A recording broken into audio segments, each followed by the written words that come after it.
Hadirin yang berbahagia, dalam mencari ilmu, Allah sendiri pernah menguji malaikat-malaikatnya bahwa ternyata tidak ada. Raden Ajeng Kartini was a girl from an aristocratic Japanese family. Wujudkan apa yang kita impikan. Jangan padamkan mimpi dalam keselimutan. But also, it is up to the family and even to the friendship with whom we live together day by day. That is why.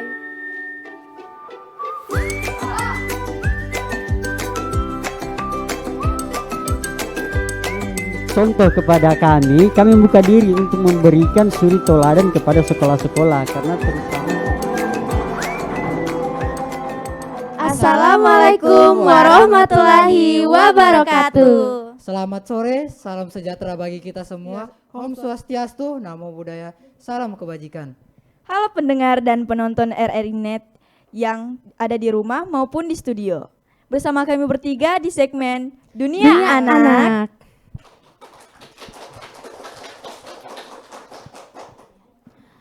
Penonton dan pendengar RRI Net yang ada di rumah maupun di studio, kami bertiga selaku presenter memperkenalkan diri. Perkenalkan, saya Zahira Ulia Yahya. Saya Muhammad Khalil Al-Fatir.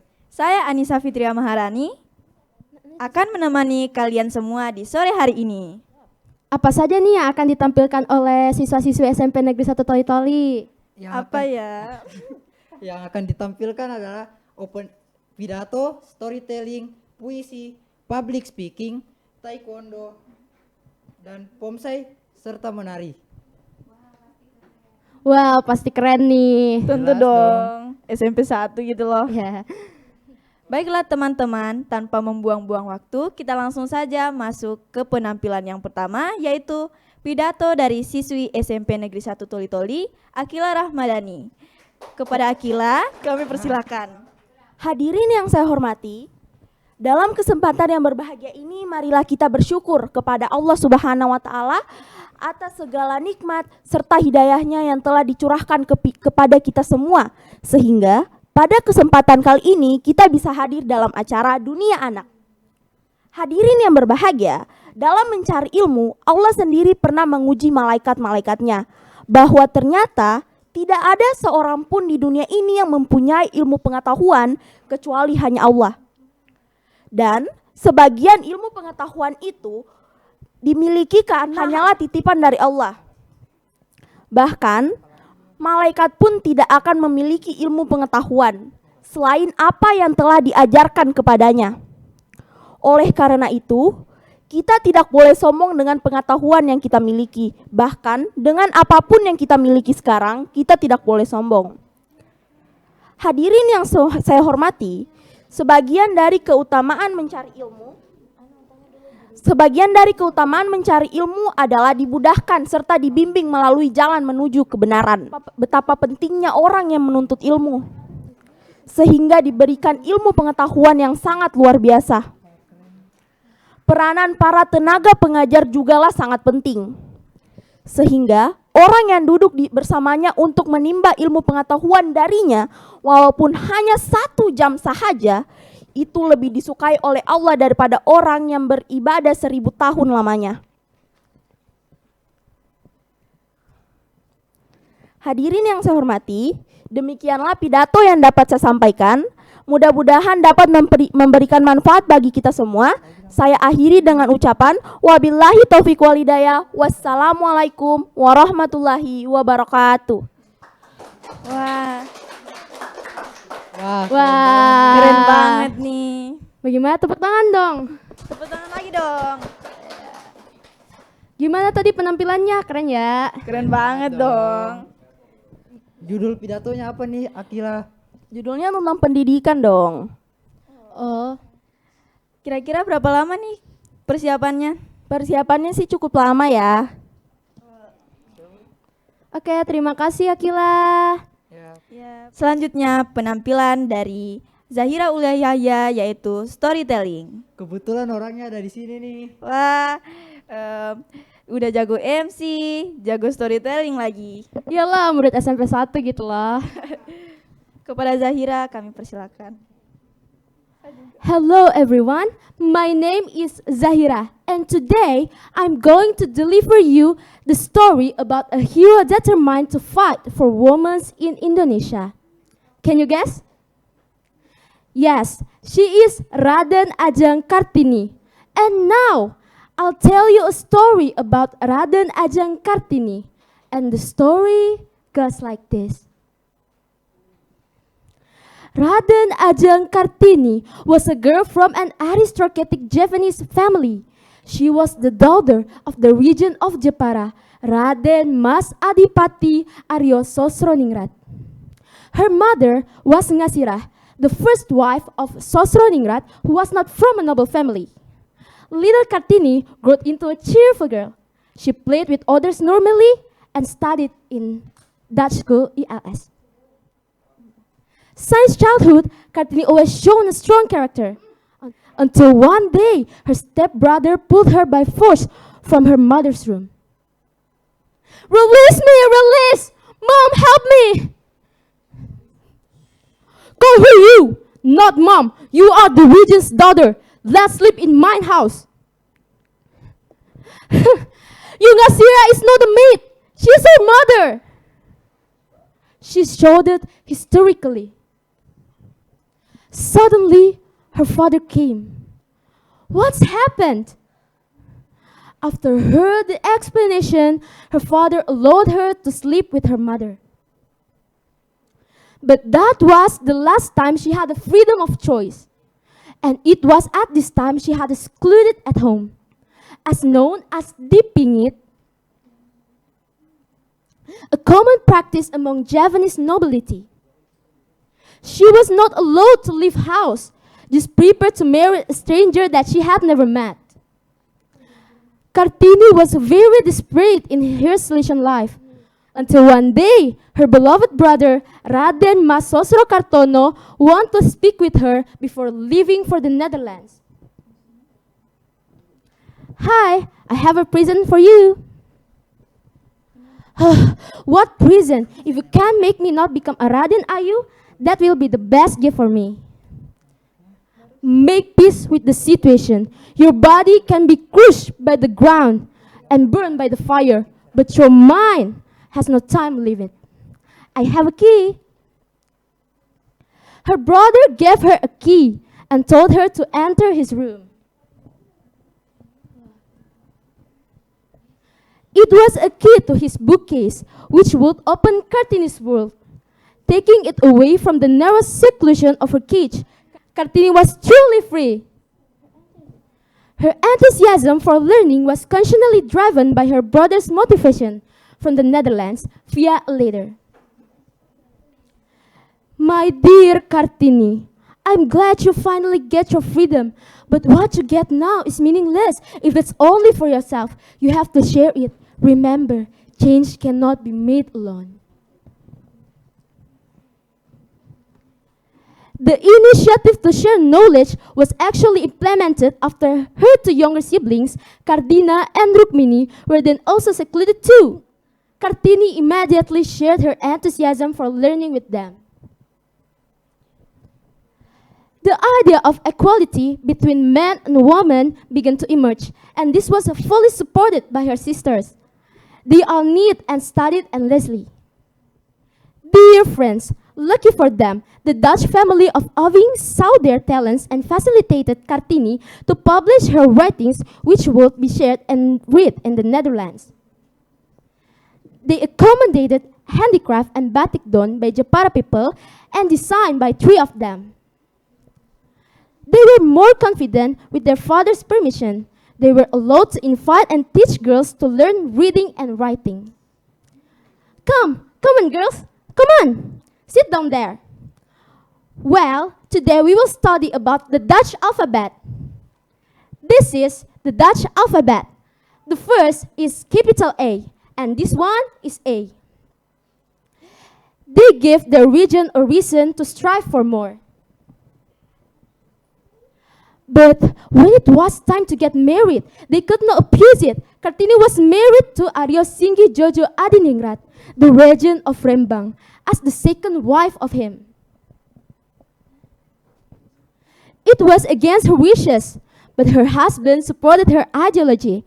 He allowed her to open up a school for young women. Dear friends, unfortunately, Kartini passed away on her 25 years old, even though Kartini's struggle did not stop even after her death. She inspired so many people. She was not only a hero determined to fight for women in Indonesia, but also a figure with new ideas who struggled for independence. Alright, that's the story about Raden Ajeng Kartini. From the story, we can learn that women should not be looked down upon. Let's move the new Kartini, let's move the Indonesian woman. Your body may be confused, but the soul and your mind must fly freely. Thank you for your attention. Have a nice day. Wah, Wah, keren banget nih. Wah, keren banget nih. Menghayati banget ya. Judul storytellingnya apa nih? Seperti yang saya bilang tadi, judulnya ini tentang Raden Ajeng Kartini. Wah, kira-kira berapa lama nih siapinnya? Udah lumayan lama lah, mateng lah pokoknya. Wah, Keren banget. Oke, kita melangkah ke penampilan selanjutnya. Pembacaan puisi dari Muhammad Fadlan Faidur Rahman. Kepada Fadlan, kami persilahkan.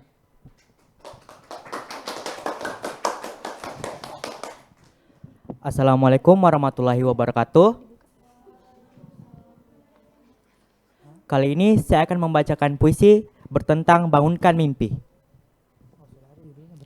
Bangun kawanku, jangan terretapi nasib yang perlahan akan menjadi bubur santapan. Bangkitkan semangat dan kejar mimpimu. Berjuangkan, ubah delusimu menjadi sebuah revolusi. Maknai keringatmu. Mari kita wujudkan apa yang kita impikan. Jangan padamkan mimpi dalam keselimutan. Wujudkan apa mau kalian. Tetapi nasib hanyalah sebagai penghambat. Perbaiki nasibmu untuk sebuah kecapaian. Kerjakan mimpimu, bukan memimpikan mimpimu. Jangan padamkan api yang sudah membara dalam jiwa. Bangkit dan coba lagi. Wassalamualaikum warahmatullahi wabarakatuh dan terima kasih. Tepuk tangan dulu dong buat Kak Fadlan. Tadi judul puisinya apa ya? Bangunkan mimpi. Makna dari puisi bangunkan mimpi apa? Untuk pantang menyerah dan mengejar terus mimpi yang kalian cita-citakan. Selama ini mimpi yang sudah tercapai itu apa? Kak? Mungkin mengikuti kejuaraan kali ya. Oh, kejuaraan apa kalau boleh tahu? Taekwondo. Oke. Oke, terima kasih Kak Terima kasih Fadlan. banyak. Wah, keren banget ya tadi penampilannya. Ya dong, Kak SMP Fadlan. 1 Ya. gitu. Kita lanjut ke penampilan selanjutnya yaitu public speaking yang akan dibawakan oleh Cherry Slim. Kepada Cherry Slim, kami persilahkan. The Honorable, my teacher and my beloved friends, good afternoon. First of all, thank you for having me here in this fine and joyful afternoon. I hope you are all in the good health. Today, I would convey in the importance of education in my short speech. On many occasions, we hear the term education. But what is education? How important is education to our country and ourselves as students? Well, to answer the first question, education refers to a process by which a person develops their skills, attitudes, and values. Many times we associate this term with the school. However, we must also take into account that education is not exclusive to this institution. But also, it is up to the family and even to the friendship with whom we live together day by day. That is why we can say that men can get to improve each other. There is a phrase that I like very much and I find it very true. If the people of a country care about the education, it shows that they love their nation. It is said that in order for a country to prosper, it needs education. But why? The honorable audiences, we study not to go to graduation ceremony and hang our picture on the wall of our house, much less to show off to our friends. We study to practice and acquire knowledge, and those two will prepare us to the real life situation. Education brings us to many benefits. such as confidence in ourselves, freedom to decide, conscience as a whole, help us to improve ourselves, to feel fulfilled, to feel that we are something in life, and that we have an end for which to live. But this is not the only satisfaction that education gives us. But with it, we achieve a better quality of life. When we want to buy a dress, shoes, food, or anything else, we need a work, which currently is not so easy to find unless if we don't have an adequate education. Today, education is the most important aspect of society. Let us take an example to understand that. A person who knows about corruption and other social issues will play an important role in fighting it rather than a person who is unaware of anything.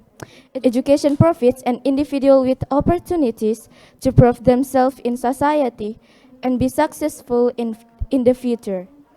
Education also provides an employment opportunity, and if a person is employed and is working, the poverty of the country will exponentially decrease, which will help in the development of the country. Finally, ask ourselves, without ever an education, how do we want to improve ourselves? How do we want to live better? In short, how do we want a better country? Therefore, education is an important part of our life as well as essential part to develop a better future for the country. So this is the end of my speech today. I hope some of points that I have conveyed today make us more appreciate of our change to be able to have the education at school and make us study more diligently for both our countries and our own future. I thank you for attention. Good day. Berikan tepuk tangan untuk Ceris. Pembahasannya tadi menarik banget tentang pendidikan. Ini kan pembahasannya tentang pendidikannya, Ceris. Kalau boleh tahu pelajaran favorit di sekolah itu apa? Sebenarnya bahasa Indonesia. Wah. Oke. Dalam berpendidikan selama ini pencapaiannya apa? Pas lulusan saya dapat peringkat 3 umum. Wah, keren. Oke, terima kasih Ceris. Terima kasih. Baiklah penonton dan pendengar RRI Net, itulah tadi penampilan dari Ceris Lim yaitu public speaking. Baiklah, penampilan selanjutnya yaitu dari anak taekwondo kategori kyorugi yang tentunya sangat berbakat. Kepada teman-teman, kami persilahkan.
Tepuk tangan dulu untuk teman-teman taekwondo kita. Ini dari kategori apa tadi Nisa? Kyorugi. Ya, Kyorugi.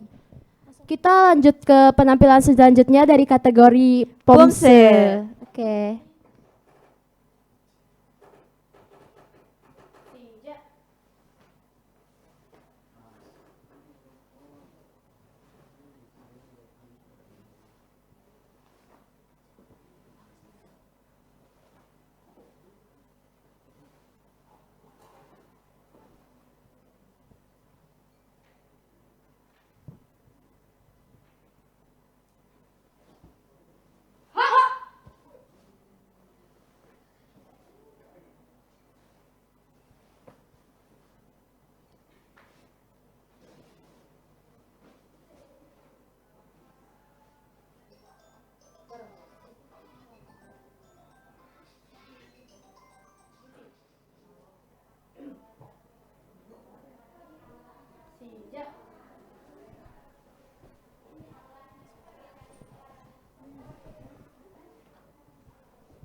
Oke, keren sekali. Sebelum kita berbincang-bincang, sebaiknya kita kenalan dulu yuk. Dimulai dari yang cowok. Perkenalkan, nama saya Zain dari kategori Keirugi Putra. Perkenalkan, nama saya Nabila Casimira Zahra, kategori Pomsai Putri. Perkenalkan, nama saya Fiera Amanda Maesara, kategori Pomsai Putri. Perkenalkan, nama saya Jocelyn Brigita, kategori Kyorugi Putri. Perkenalkan, nama saya Sitiana Sarlis, kategori Kyorugi Putri. Perkenalkan, nama saya Auradela Ramadhani, kategori Kyorugi Putri. Wah, Kita kan sudah kenalan, jadi kita berbincang-bincang yuk. Iya nih, sebelumnya kalian saya dengar-dengar habis ikut ini ya pertandingan perlombaan di mana, di Palu? di Palu. Di Palu. Ini Palu. namanya apa nih? Dato Karama Palu Win Cup. Dato Karama Palu Cup. Bagaimana sih cara meraih prestasi yang kalian dapatkan kemarin ini? Caranya latihan yang banyak. Latihan yang banyak. Kalau boleh tahu apa itu Dato Karama, perlombaan seperti apa itu? Kejurnas, kejuaraan nasional. Sudah berapa kali ikut kejuaraan ini? Kalau kejuaraan yang di luar kota kalau saya baru kali ini. Kalau yang cuma di dalam kota sudah berapa? Dua. Adakah pesan-pesan untuk teman-teman agar bisa berprestasi seperti kalian? Banyak-banyak berdoa, banyak-banyak latihan. Kalau boleh tahu pelatihnya siapa dan latihannya di mana? Sabamadi, Latihannya di mana? di GOR. Oh ya. Oke. Terima kasih ya teman-teman. Semoga ke depan bisa tambah berprestasi lagi. Oke, terima kasih. Ya, tepuk tangan dong. Tepuk tangan. Wah, tadi penampilannya terbaik dan keren ya. Iya dong. Di SMP Negeri 1 Toli-Toli, guru-gurunya keren dan metode pendidikannya juga luar biasa. Nah, untuk mengetahui seperti apa pembelajaran di SMP Negeri 1 Toli-Toli, kita akan mengobrol bersama Bapak Kepala Sekolah, Bapak Irham. Ya, assalamualaikum warahmatullahi wabarakatuh.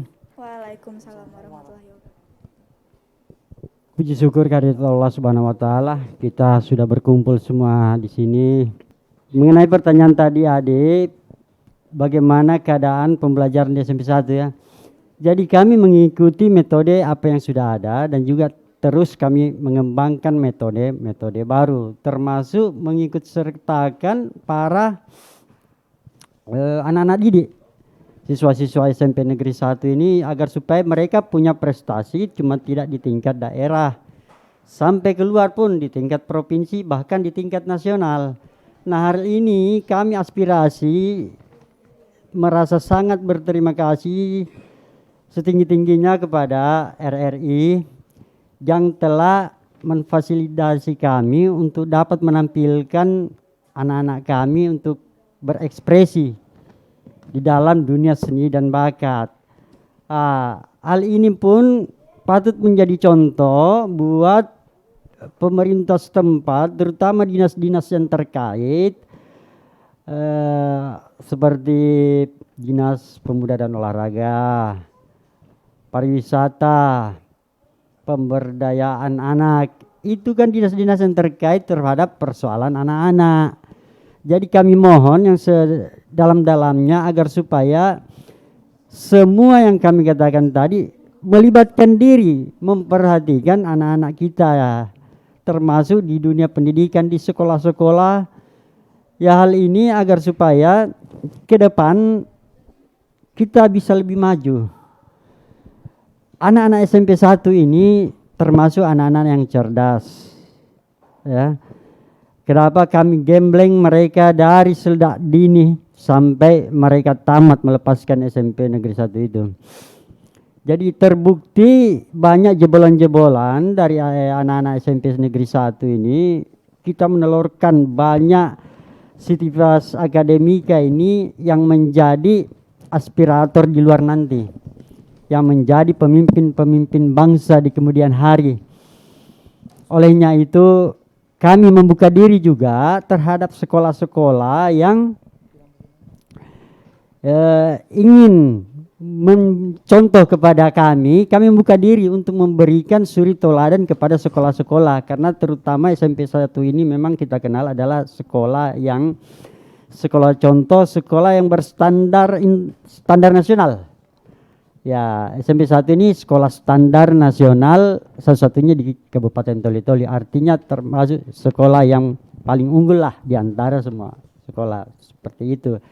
Sehingga kami membuka diri untuk sekolah-sekolah yang mau bersaing secara sehat, yang mau menunjukkan juga kapasitas, kemampuan dan kapabilitasnya, agar supaya bisa kami bersama-sama saling bahu-membahu dengan sekolah-sekolah lain. Nah, barangkali itu saja yang perlu kami sampaikan. Mungkin masih ada pertanyaan lain? Ya Pak, dari kami ada beberapa pertanyaan. Salah satunya dengan metode pendidikan yang luar biasa, apa-apa saja prestasi yang diraih di SMP Negeri 1 Toli-Toli? Ya, prestasi-prestasi yang diraih di SMP Negeri 1 Toli-Toli ini sudah banyak, nak. Banyak sekali sudah. Artinya di ruang khusus untuk piagam piala itu sudah tidak muat.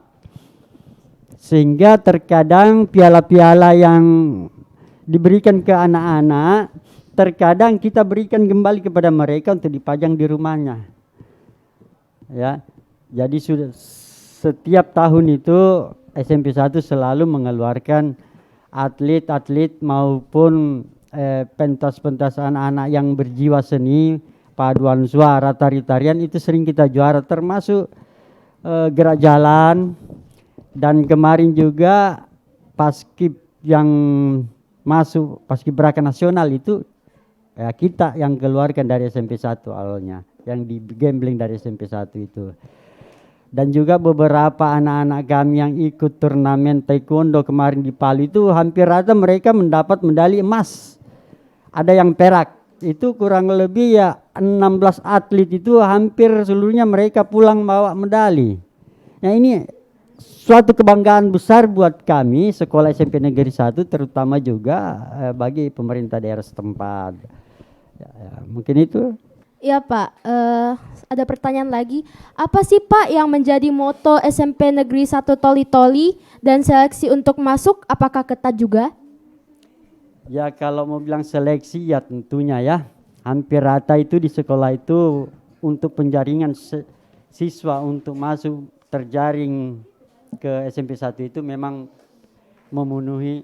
harus memenuhi kriteria atau seleksi.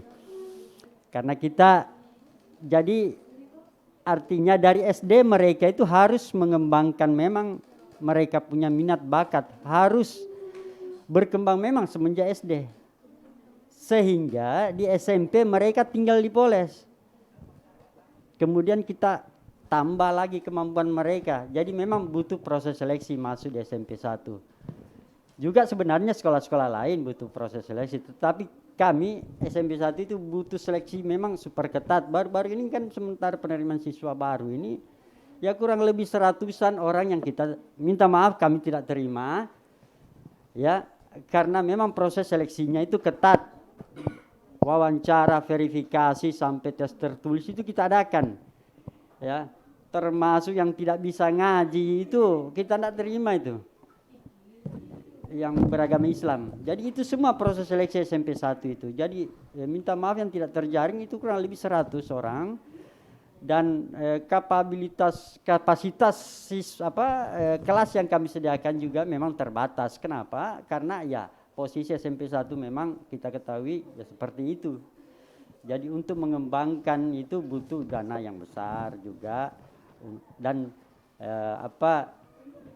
sudah cukuplah bagi kami gedung itu, hanya tinggal dijaga kebersihan dan ketentramannya. Seperti itu. Ada lagi nih Pak. Apa pesan Bapak Kepala Sekolah kepada teman-teman di rumah atau di studio agar bisa punya prestasi juga seperti siswa-siswi SMP 1 yang tampil tadi? Ya, itulah Awal saya katakan bahwa SMP 1 itu membuka diri untuk kepada anak-anak yang bersekolah di tempat lain. Membuka diri dalam artian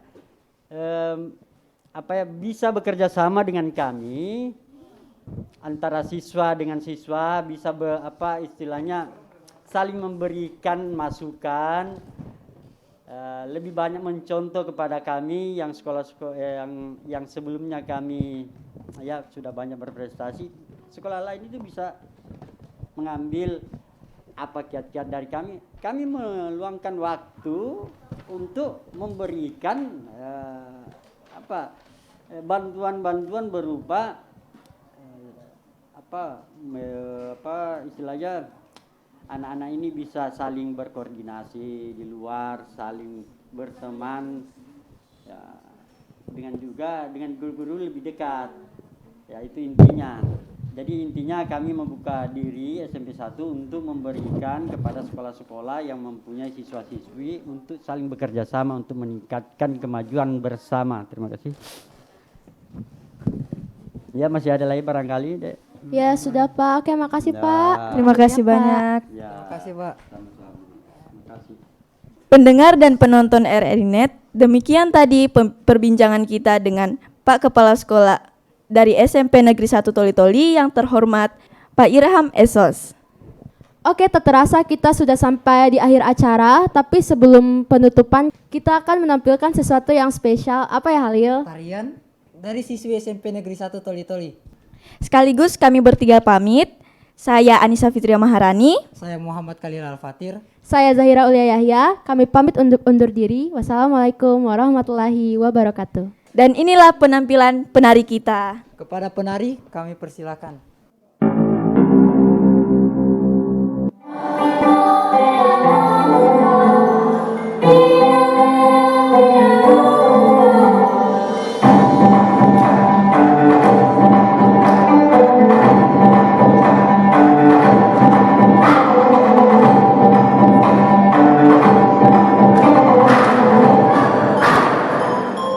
Thank